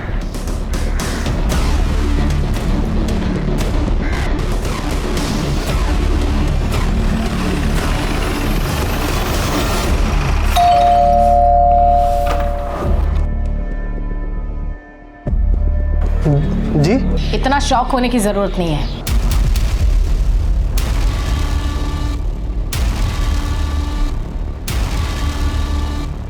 तुम्हारे और रोशन के निजी मामलों के बारे में हमें पता चल गया है। मतलब ये कि तुम्हारे पास लाइसेंस राइफल है? हाँ सर। लेकर आओ। अभी लेकर आता हूँ।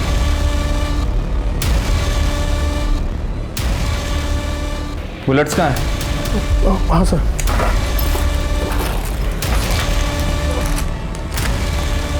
इसमें तो सिर्फ 2 ही बुलेट्स हैं।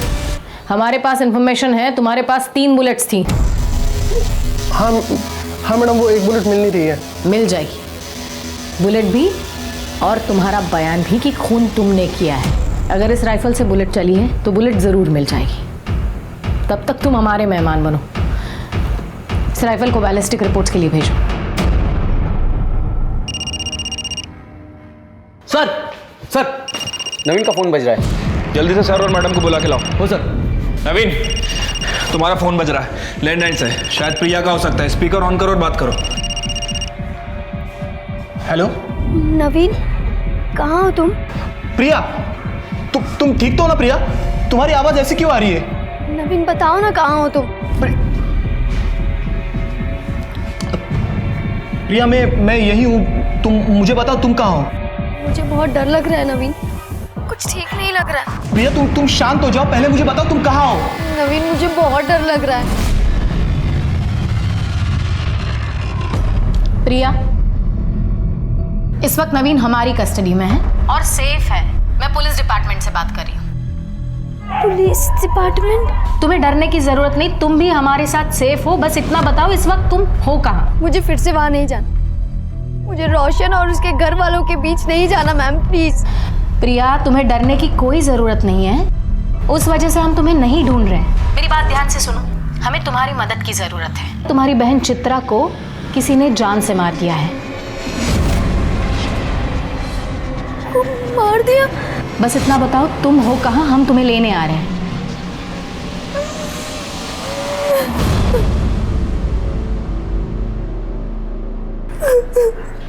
अब हमें बताओ तुमने चित्रा को क्यों मारा? मैंने ऐसे कुछ नहीं किया है मैडम। मैं अपनी ताई को क्यों मारूंगी? तुम झूठ बोल रही हो।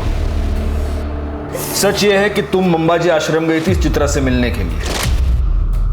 वहां पर तुम्हारा और चित्रा का झगड़ा हुआ। झगड़ा पैसों को लेकर हुआ था। तुमने चित्रा के पास पैसे मांगे, चित्रा ने तुम्हें पैसे देने से इनकार कर दिया। इसलिए फिर तुमने कॉल करके चित्रा को बुलाया और उसका मर्डर कर दिया। नहीं सर, ये सब झूठ है। मैंने मेरी ताई को नहीं मारा और हमारे बीच कोई झगड़ा भी नहीं हुआ था। अवधूत ने तो हमें बताया तुमने चित्रा को जान से मारने की धमकी दी थी। नहीं मैम, ये सब झूठ है। धमकी दे रही है तू मुझे? जा, नहीं देती पैसे, जो करना है कर ले, चल जा। धमकी नहीं दे रही हूँ दीदी, मैं खुद बहुत परेशान हूँ। मैं नवीन से बहुत प्यार करती हूँ दीदी, और सिर्फ आप ही हो जो मेरी मदद कर सकते हो। मैं नवीन से शादी करना चाहती हूँ। उसके लिए मुझे थोड़े पैसों की जरूरत है, और मैं आपको वादा करती हूँ कि मैं आपको सारे पैसे लौटा दूंगी। बस अपनी बड़ी बहन से थोड़ी मदद मांगने आई। तुझे नवीन से शादी करनी थी तो उस रोशन से शादी क्यों की? तुझे क्या लगता है आई बाबा नवीन के साथ शादी करने के लिए तैयार हो जाते? नहीं, इसलिए मैंने प्लान बनाया कि मैं रोशन के साथ शादी करूंगी, फिर उसको छोड़ के भाग जाऊं। और मैंने वैसा ही किया दीदी। दीदी प्लीज मेरी मदद कर दे, प्लीज दीदी। ठीक है, तू एक काम कर, तू जा और सारी तैयारियां कर, पैसों का बंदोबस्त हो जाएगा। पर दीदी तू इतने पैसे लाएगी कहाँ से? तेरे ससुर से। और वो तुझे पैसे क्यों देंगे? उन्हें देना ही होगा। काम जो ऐसे किए हैं उन्होंने, हर चीज का हर्जाना भुगतना पड़ेगा। आप यहाँ क्या कर रहे हैं? काय झालं का? घाबरू नको। छोड़िए मुझे। थाम थाम थाम थाम। तुम अभी जवान हो, तुम्हारी भी कुछ जरूरत है ना? मैं है ना, मैं पूरा करूंगा तुम्हारी जरूरत। हाँ। छोड़िए मुझे। तुमने चित्रा के साथ जबरदस्ती की, बाद में चित्रा ने तुम्हें ब्लैकमेल करना शुरू किया, तुमसे पैसे मांगने शुरू किए, और इसलिए तुमने उसका मर्डर कर दिया। देखो सच सच बता दो, वरना शिरके और भी तरीके जानता है मुंह खुलवाने के। शिरके मरुका बता। हाँ मैं मानता हूँ मैंने चित्रा के साथ जबरदस्ती की थी, लेकिन मैंने उसे नहीं मारा साहब, बल्कि वो मुझे मारना चाहती थी। वो क्यों? चित्रा मुझे आश्रम से फोन किया करती थी, कहती थी कि मैंने उसके साथ जो भी किया वो उसका बदला लेगी, काला जादू करके मुझे मार डालेगी। मैं बहुत डर गया था साहब, बहुत डर गया था मैं। अगर काला जादू करके किसी को मारा जा सकता तो दुनिया के सारे इंसान एक दूसरे को अब तक खत्म कर चुके होते। मैं सच कह रहा हूँ साहब, मैंने कुछ नहीं किया मैंने। तो ऐसे सच नहीं बोलेगा। शिरके इसके सारे कॉल रिकॉर्ड्स निकालो, पता करो ये किसके इसके साथ कांटेक्ट में था, कहां कहां जाता था, और सबसे जरूरी बात, इस पर रेप केस फाइल करो। कौन सा रेप साहब? बताने वाली तो मर चुकी है, बॉडी कुछ नहीं कह सकती, और रेप को तो बहुत दिन हो गए, अब कुछ नहीं साबित हो सकता। सर कृष्णा सही कह रहा है, कृष्णा ने रेप किया है, प्रूव करना बहुत मुश्किल है। लेकिन हमें कोशिश तो करनी होगी। एक बात बताइए, आसपास के जितने भी पेट्रोल पंप्स हैं उसकी सीसीटीवी फुटेज आपने चेक की है? जी सर, लेकिन ऐसा कोई भी नहीं जो लास्ट कुछ दिनों में किसी भी पेट्रोल पंप से कैन से पेट्रोल लेके गया हो सकता है उसने बाइक में या कार में पेट्रोल भरा हो और वहां से कैन में डाला हो सकता है सर। Ballistic report. इस रिपोर्ट के मुताबिक दिनकर की राइफल से कोई बुलेट फायर नहीं हुई, लेकिन प्रतीक की राइफल से हुई है। प्रतीक के घर से हमने जो राइफल बरामद की थी उसमें से एक बुलेट मिसिंग थी। क्यों मारा तुमने चित्रा को? वो तो तुम्हें छोड़कर चली गई थी। नहीं सर, मैंने नहीं मारा चित्रा को। तो फिर प्रतीक ने मारा होगा, क्योंकि गोली तो तुम्हारी राइफल से चली थी। नहीं मैडम, मुझे उस बारे में कुछ भी नहीं पता। उस रात तुम दोनों साथ थे ना? हाँ सर, पर हम लोग जल्दी सो गए थे। झूठ बोल रहे हो तुम, क्योंकि चित्रा की डेड बॉडी में जो मेल्टेड बुलेट मिली है वो तुम्हारी बुलेट से मैच करती है। हो सकता है तुम दोनों ने मिलकर उसका मर्डर किया। ऐसा कुछ भी नहीं है, वो दोनों मुझे छोड़ के चली गई थी। हम दोनों का रास्ता साफ था, हम लोग ऐसा क्यों करेंगे? सर एक मिनट, कुछ बताना है आपको। सर मैंने कृष्णा के कॉल रिकॉर्ड चेक किए थे। सर मुझे लग रहा है कि मुजरिम हमारी आंखों के सामने ही था, लेकिन हम उसे पहचान नहीं पाए। मतलब? सर फोन रिकॉर्ड के हिसाब से आबाजी ने चित्रा को फोन किया था। ये आबाजी कौन है? सर ये आबाजी वही आदमी है जिसने सबसे पहले हमें लाश के बारे में इंफॉर्मेशन दी थी। हाँ सर, और इसके बाद मैंने आबाजी के कॉल रिकॉर्ड चेक किए। सर पता चला है कि वारदात के ठीक एक दिन पहले आबाजी ने चित्रा को फोन किया था, और वारदात वाली रात चित्रा ने आबाजी को फोन किया।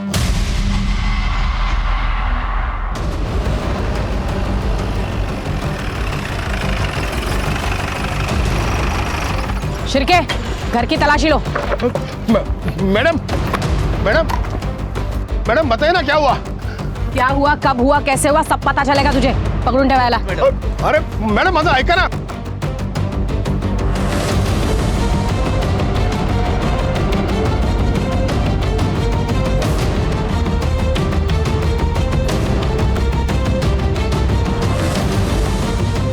मैम, अंदर एक कैन और पाइप मिला है।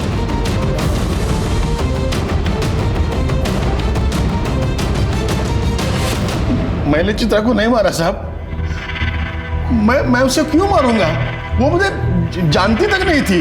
वो तुम्हें जानती नहीं थी, लेकिन फिर भी तुम उसको फोन करते थे। मर्डर के एक दिन पहले तुमने चित्रा को फोन किया था। मर्डर वाले दिन चित्रा ने तुम्हें फोन किया था, कृष्णा ने भी तुम्हें फोन किया था। यह सब इत्तेफाक है। इतना ही नहीं, मर्डर वाले दिन तूने अपनी बाइक में पेट्रोल भरवाया, और वो भी फुल टैंक। सीसीटीवी फुटेज में दिख रहा है पेट्रोल पंप की। अगले दिन तूने फिर पेट्रोल भरवाया, और उस दिन तो तू गांव से बाहर भी नहीं गया। 10 लीटर पेट्रोल पी गई तेरी बाइक। हाँ, ये ऐसे नहीं बोलेगा। रिका में सर क्या कृष्णा लगे उन्हें? साहब इन्होंने मुझे फोन नहीं किया था। झूठ मत बोलो, हमारे पास सबूत है कि इसने तुम्हें फोन किया था। आबाजी ने खुद बताया कि उन्होंने तुम्हें फोन करके बताया चित्रा वहां पर पहुंच चुकी है, तुम भी पहुंच जाना। तुम वहां पर पहुंचे और चित्रा का खून किया।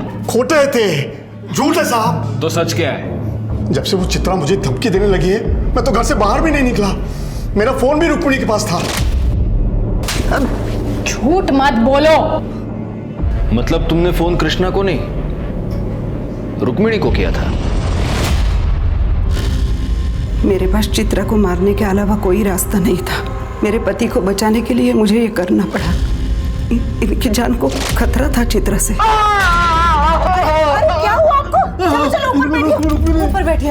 ये क्या हो गया, क्या हो गया आपको? क्या हुआ, क्या मुझे बताइए। चित्रा ने जादू टोना किया है मुझ पर। क्या हुआ, क्या हुआ, क्या हुआ?